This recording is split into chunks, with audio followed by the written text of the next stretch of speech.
Weight loss and Ramadan. Ramadan or Ramazan is the Islamic holy month where healthy Muslims fast. Muslims fasting should refrain from food and liquids between sunrise and sunset, which is the period of fasting.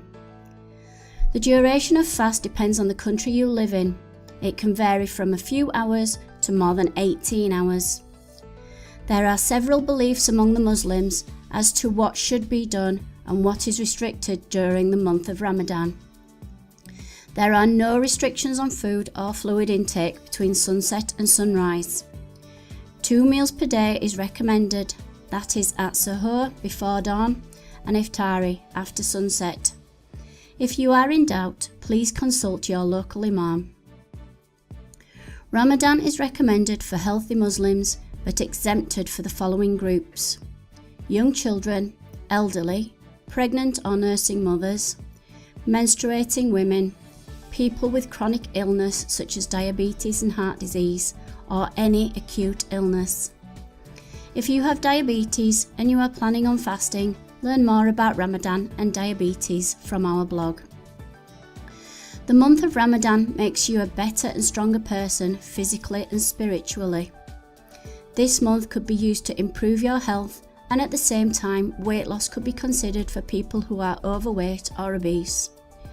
Traditionally, as this is also a festive occasion, families meet up at the time of breaking fast, iftar.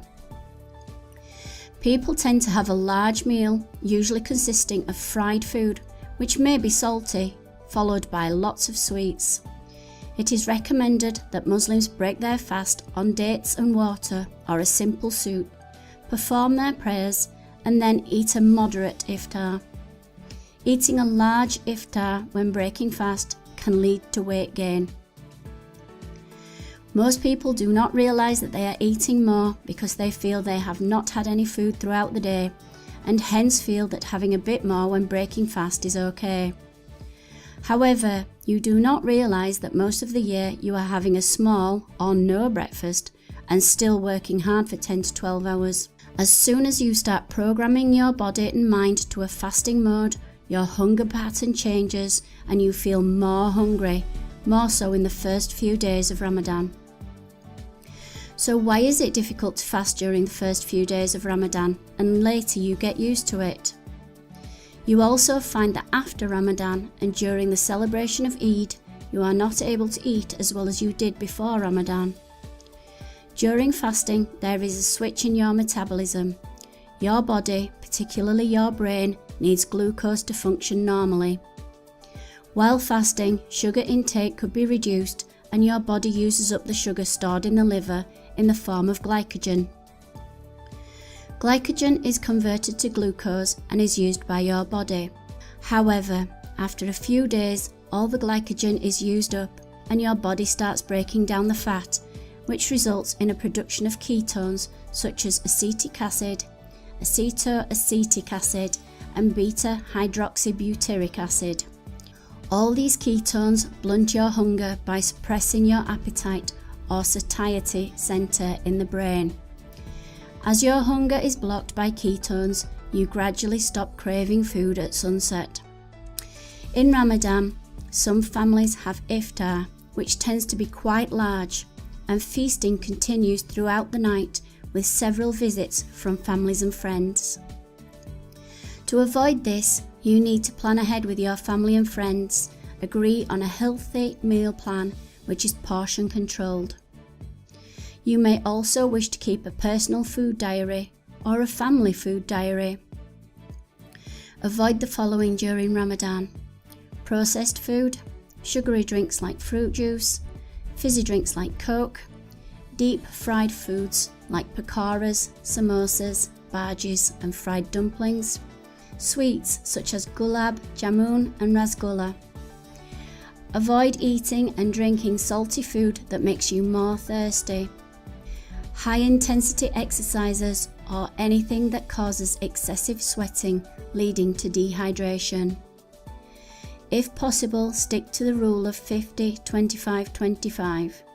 Your plate should have 50% vegetables, 25% starchy foods like bread, pasta, rice, roti, naan, etc., and the other 25% should be proteins, which could be lentils, chicken, beans, etc.